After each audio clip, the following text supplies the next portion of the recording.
Hello ladies and gentlemen, and welcome back to F1 2020, my team career mode, here for the Italian Grand Prix round 15 in the calendar, one of my favourite tracks on the F1 calendar. I'm going to be aiming for a good result today. I'm going to be hopefully getting at least into Q3 in qualifying, and hopefully getting a top 7 finish in the race. I'm setting my standards higher because I know I can be very quick around this track. And I have a very good setup this weekend. I think running 1.9 wings, so it's quite draggy in a straight line, but that drag actually it sort of normalises itself out going through the corners. So we're coming to the end of qualifying, well, halfway through qualifying one. This is our first bank lap, and we come across the line and we do a 1:18.4. That puts us into third position, so that's good enough for that. And we actually moved straight into Q2. I was confident enough with that one run that we could get through on that time, and we did. And into Q2 now, we're going out on a set of mediums. We do a 92. Not the best lap, so we have to go out again on the soft compound tyres. They're going to take out a hot lap around Monza. Hopefully we can get into Q3 with this time, as we tell Jeff to shut up. Heavy braking zone just before the 100 meter board into turn 1. We actually run wide and miss the first apex there, so that loses a bit of time, but because on the soft tyres we're actually gaining it. So out of turn 1 we managed to gain about 1.5 tenths going through the Curva Grande now. Going into the second chicane, the Roggia, braking down into third gear, throw the car in, bounce over the curbs, short shift up into fourth to keep the rear end stable, going down to Lesmo 1. Fourth gear, we actually ran quite a bit wide there, but that doesn't affect us too much. Fourth gear again through Lesmo 2, good exit. We didn't get the best exit through Lesmo 2, so we're actually going to lose a bit of time going down this second DRS zone, going into Ascari. Sixth gear through here, throw the car in, hope it sticks, run, bounce over the curbs, lose the car a little bit on exit, so that's going to lose a bit more time to go down to the run to Parabolica.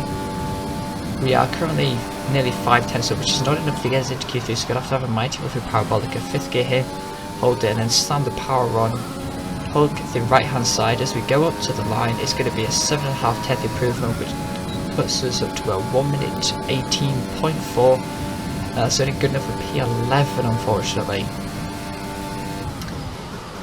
But whilst I could have nailed the Rettifilio a bit better, so we actually missed out on Sebastian Vettel by 5/1000th of a second there.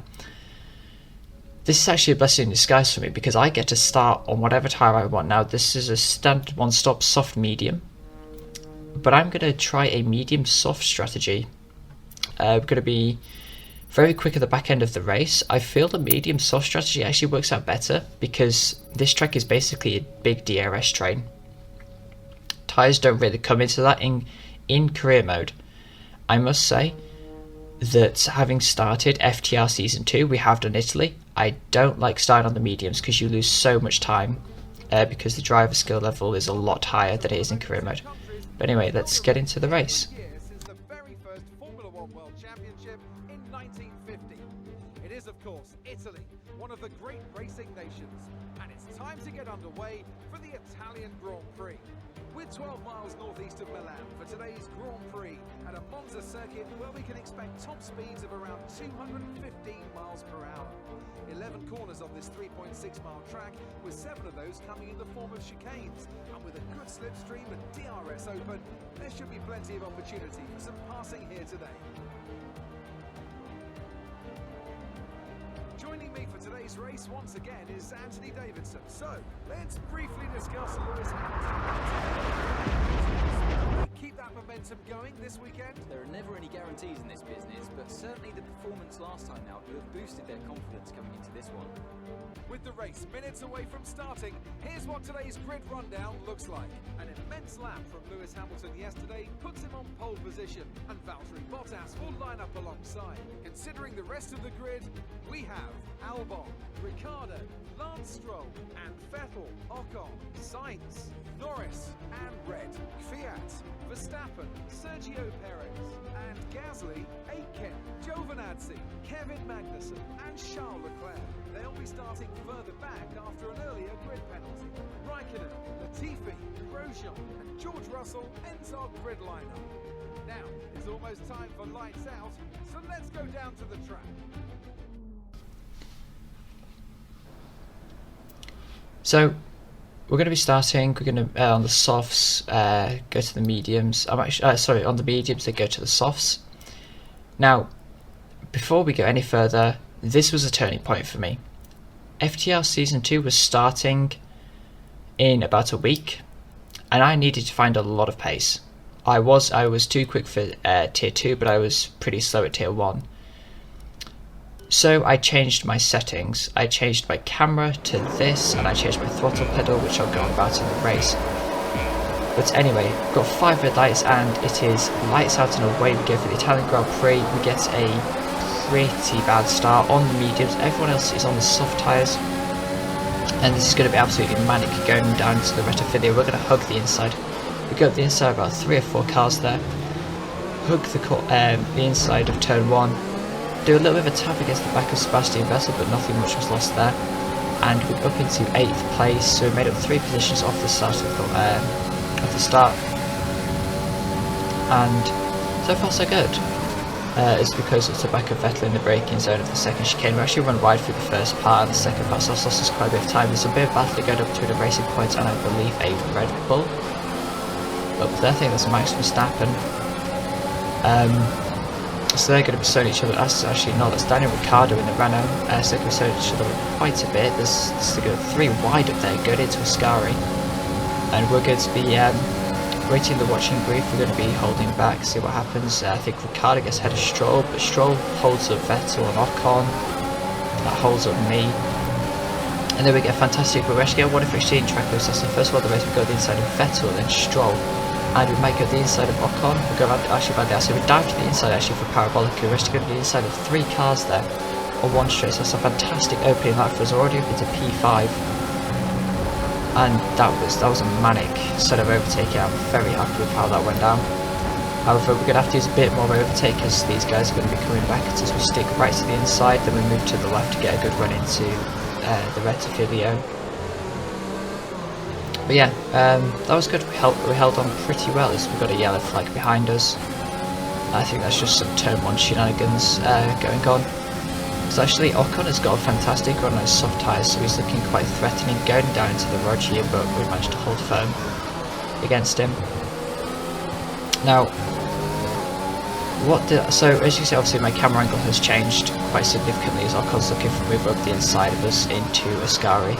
We're going to let him go, then we're going to do a switchback, go around the outside of him, then we hold the inside for the next corner. We sort of force him wide. Yes, I changed the camera angle here. It gives us a bit better view of the car and be more precise with where we place the tyres. I also mapped my throttle pedal differently, so basically I can be more aggressive with the pedal and not spin out as often. As Perez gets up our inside with the use of DRS.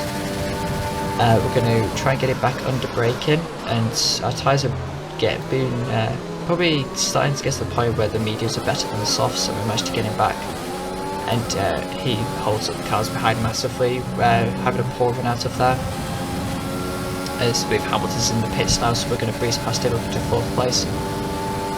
But yes, what do these changes actually do? Well, if you want to see what my settings are for F1 2020, please do let me know, as we're actually not going to the pits. Fooled myself there. Ricciardo's coming in, but we were just getting some slipstream with him. If you want to know what my settings are, please do let me know in the comments. I'll make an F1 2020 settings guide. But what did this actually do?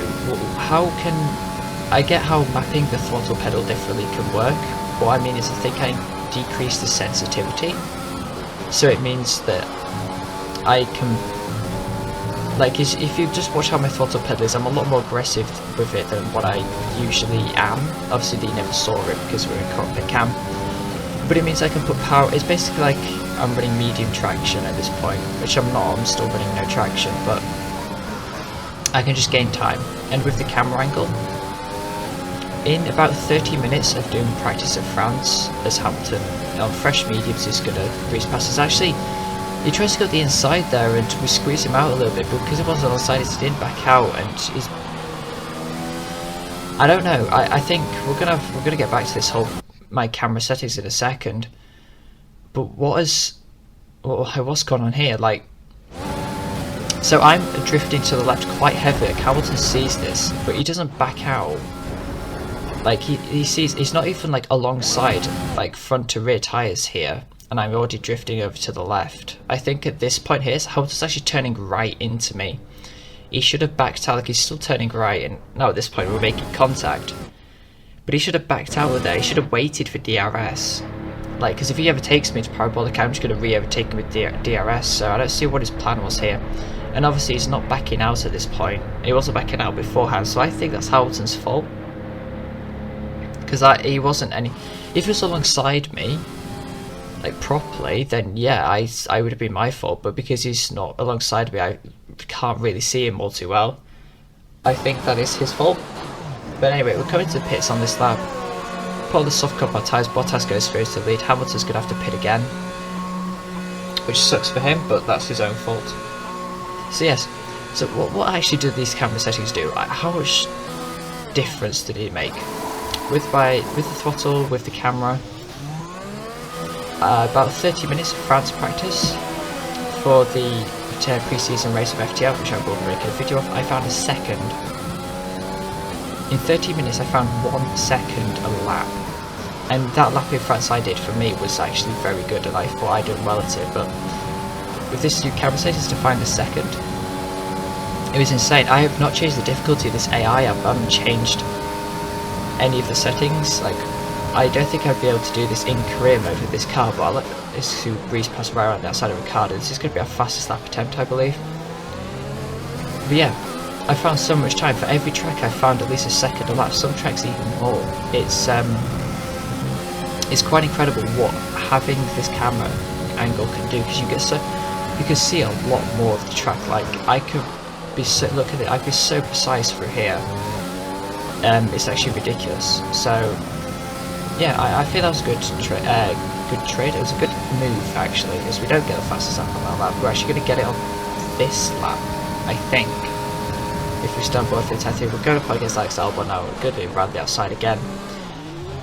Pretty simple move. And that puts us up into position 2 now. So far pretty decent. After starting P11, I don't think we'll be able to hunt down Valtteri Bottas. We're going to give it a good old college try as we're purple in the first sector. Yes. I found so much pace over the past, well, by the time I'm recording this, I've found so much pace over the past week, and I've found a lot of pace over the past month or 2 months. I've been running with this camera review now. But yeah, if you want to know what settings I run, in terms of like what my camera customization is, what my wheel settings are like, then do let me know, because I'll quite happy to make one of those. It definitely helps. It helps a lot.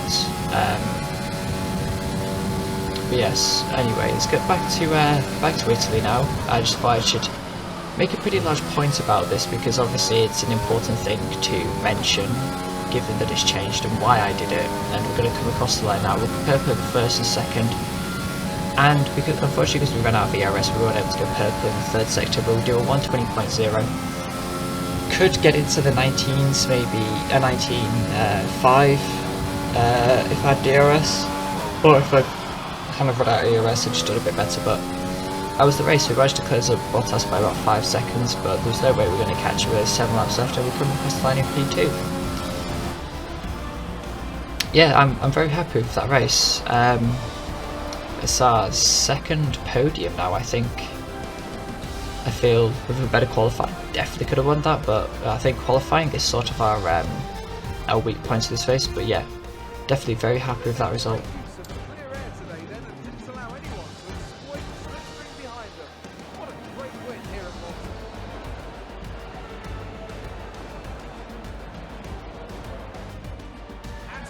A resounding victory today.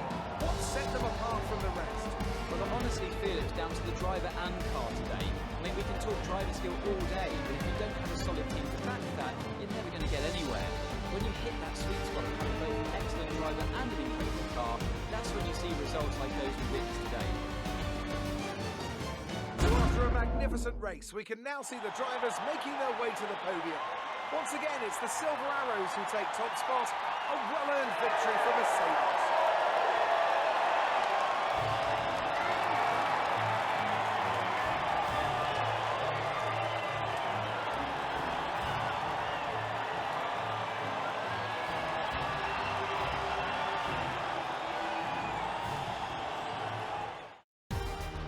Let's have a look then at the driver's standings. 4 points for Valtteri. So we come across and we get 19 points because we get the fastest lap as well. Jack Aiken actually picks up 6 points. He finishes in 7th place. That's a fantastic day for the Trungus Khan Racing boys. And Renault also having a very good day as well. Ferrari having a pretty terrible day, so too Mercedes, Red Bull as well. But yeah, I think that went quite well as the fire alarm goes off in the apartment. Good. Anyway, we move up into P7 in the drivers. We're only 25 points behind Charles Leclerc now. So P6 could be on the cards. We'll stick to P7 in the constructors. We're only 2 points up behind AlphaTauri. I mean, we're picking up a lot of momentum here, so potentially we could even push for 5th in both the drivers and constructors. We were the only person to do the one-stop to do the medium to soft strategy, I think. Having a look there at the lap times, pretty consistent over the course of it. Sainz and Pierre Gasly having late race retirements, so that's pretty unfortunate for them. So that's going to boost us in the rivalry. Yeah, we beat him 5-0. Which is going to push us up to 28 points against 25. So hopefully we'll be able to beat him in the next race, which will be Singapore. Another strong track for me is me and Jack both level up our personal acclaim. Our team acclaim goes up massively here, thanks to a fantastic result in the race. We also get the sponsor bonuses, which are pretty easy to achieve now, given how strong the car is and how much pace I've found individually. And yeah, that's it. That was the race. Pretty exciting the first half. Second half not so much. We've had a couple of pretty dull races in my opinion. Like, not much has gone on. Like, I could tell you, Singapore, my oh my, is that a good race. So if you want to have to watch a very good race, yeah, stick around for Singapore. You'll like that. If you did like this video, please do like, share and subscribe as well. As we're just going through, we're actually going to upgrade the simulator for Jack here. I'm going to put a bit more effort into like boosting his like stats. There you go, that's the word. We're also going to boost his give him some weight training to increase his pace, I believe. And yeah, I'm just going through doing housekeeping at this point. But yeah, if you did enjoy this video, please do give it a like. Singapore is a much better race, I promise you. So if you found these past 3 episodes pretty dull, don't worry, it comes good. And let me know where you think I'll finish for Singapore in the comments below. Like, what do you think will happen? But anyway, I'll join you all for that episode very soon. Thank you so much for watching, and goodbye.